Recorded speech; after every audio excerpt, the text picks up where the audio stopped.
banqueros se enojaban conmigo. Pero los bancos son instituciones que venden paraguas en los días de sol. Le prestan plata al que no la necesita. Y al que la necesita no se las presta. Y entonces son instituciones que evidentemente han cuidado en exceso su riesgo, y la mejor prueba es el modo en que han distribuido sus carteras de créditos. Hoy en día lo que más ha proliferado es el crédito al consumo, que es un crédito de fácil recuperación y de muy alta tasa de cobro. Y sin embargo el crédito hipotecario está virtualmente parado, y lo que es peor, el crédito a la producción virtualmente no existe. Virtualmente no existe. Y a la inversión tampoco. A la producción, a la inversión, exactamente. Alberto, hace un mes y pico, el 4 de septiembre, dijimos aquí en nuestro programa que el nivel de confrontación política, digamos, la agresión verbal, en algún momento determinado le iban a terminar tirando un muerto a Kirchner. Hace un mes y pico lo dijimos, acaba de ocurrir. ¿Cuál es su reflexión? A ver, me parece que lo que pasó antes de ayer, si no me equivoco, es la expresión de un modo de sindicalismo y de resolución de conflictos en temas sindicales intolerables ya en la Argentina. Lo digo en estos términos, no para generalizar, porque no todos los sindicatos actúan del mismo modo, pero sí en los últimos tiempos hemos tenido manifestaciones de ese tipo. Nosotros hemos visto en los últimos años la confrontación entre obreros de la construcción y los camioneros. Hemos visto a Madonna Quirós disparar en aquel acto de San Vicente. Hemos visto como el viernes pasado a los trabajadores de la construcción hubo que ponerlos en la más alta de las bandejas de la cancha de River para que no tengan ninguna posibilidad de cruzarse con los trabajadores de camioneros porque podía pasar cualquier cosa. Y la verdad es que este es un método insostenible, insoportable.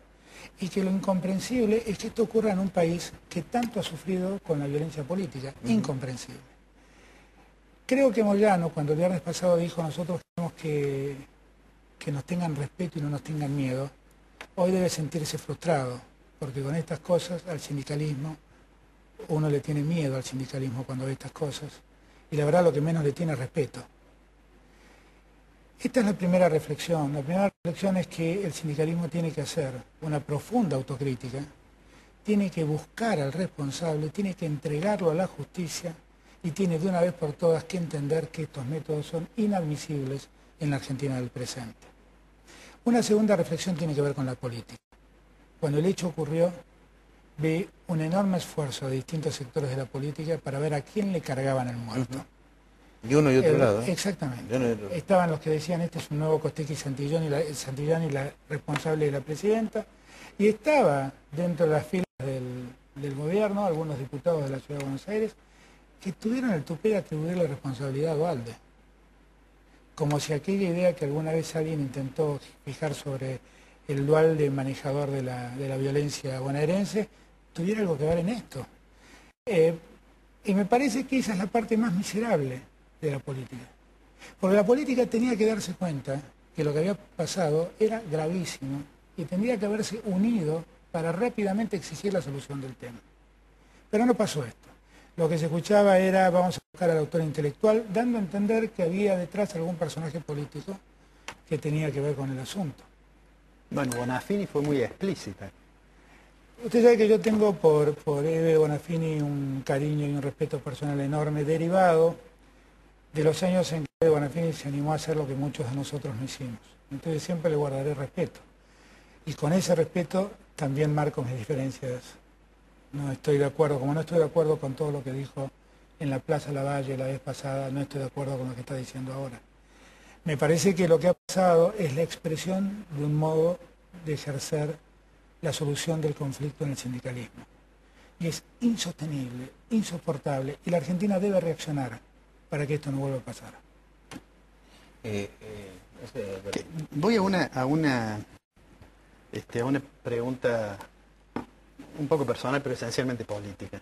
Porque yo lo he escuchado muchas veces cuando se refiere, o le preguntan sobre el expresidente Kirchner o sobre la presidenta, reivindicar mucho el rol de Kirchner, recuperando la autoridad presidencial, sintiéndose un amigo y un agradecido de la relación y demás, pero he advertido que cada vez hace esta consideración previa y después suele ser bastante agudo en la crítica a algunos comportamientos del gobierno.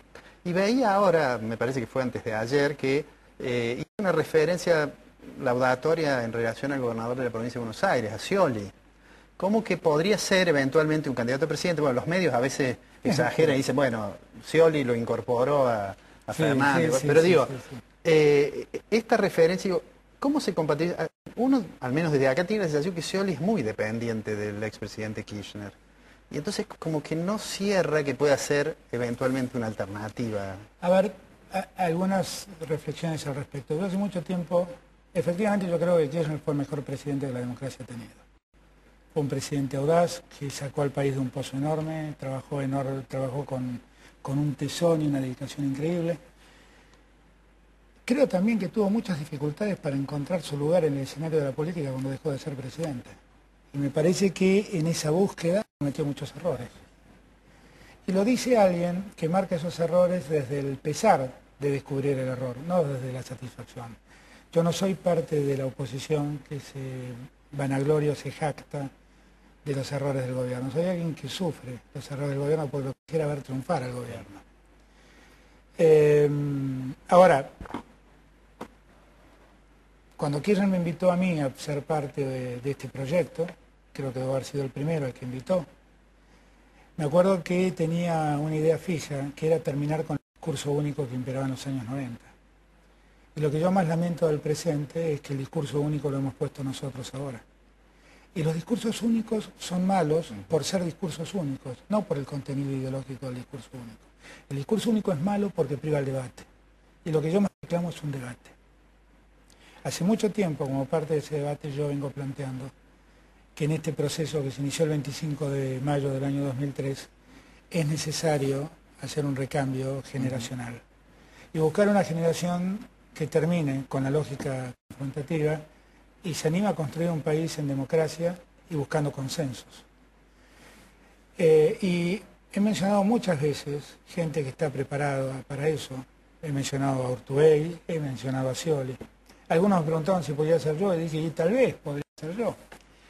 Ocurre que hubo un conflicto entre Kirchner y Scioli la vez pasada con el famoso tema de las manos atadas y alguien me preguntó qué piensa de Scioli y yo contesté lo que toda mi vida contesté. Lo que pasa es que en ese contexto todos interpretaron que mi expresión era una suerte de lanzamiento de Scioli. Y ahora voy a su pregunta. Hago toda esta aclaración porque es Scioli el que debe resolver si quiere o no quiere ser candidato. Ahora bien, Scioli es alguien que ha gobernado la provincia de Buenos Aires con mucho más eficacia que lo que muchas veces se dice. La provincia de Buenos Aires representa algo así como el 37% del Producto Bruto argentino. Es una provincia donde todos los números son federales. Si no me equivoco, tiene 300.000 maestros, tiene 75.000 escuelas. Todos los números son inmensos. Es muy difícil además de gobernar porque tiene dos realidades absolutamente antagónicas, la del conurbano, donde hay una aglomeración de gente con algunos bolsones de pobreza extrema preocupante, y un interior del campo muchas veces muy rico, muy floreciente siempre, muy productivo. La verdad es que Scioli ha funcionado bien en la administración de esa provincia. Muchos dicen que es dependiente de los recursos del Estado. Nadie cuenta que hace 2 años atrás, silenciosamente Scioli hizo una reforma impositiva que le permitió el año anterior acumular 6.000 millones de pesos más y con eso evitar cualquier déficit fiscal en la provincia. Eso nadie lo cuenta. Y gracias a esa reforma tienen sus números en orden este ejercicio. Eso nunca nadie lo cuenta. Nadie cuenta, por ejemplo, que todas esas normas las sacó con minoría en las dos cámaras. Entonces, mi planteo es el siguiente. Un hombre que fue capaz de hacer eso es capaz de administrar el país. Segundo, me parece también que el país que se viene es un país que va a tener un parlamento mucho más atomizado que el presente. Si usted pregunta a un encuestador cuál sería el resultado electoral, todos los encuestadores coinciden en que una primera vuelta el escenario político está dividido en 3 partes casi iguales, igual que en el año 2009, Con lo cual, si aquel escenario significó la pérdida de mayorías del gobierno y significó una atomización muy fuerte del Parlamento, si el escenario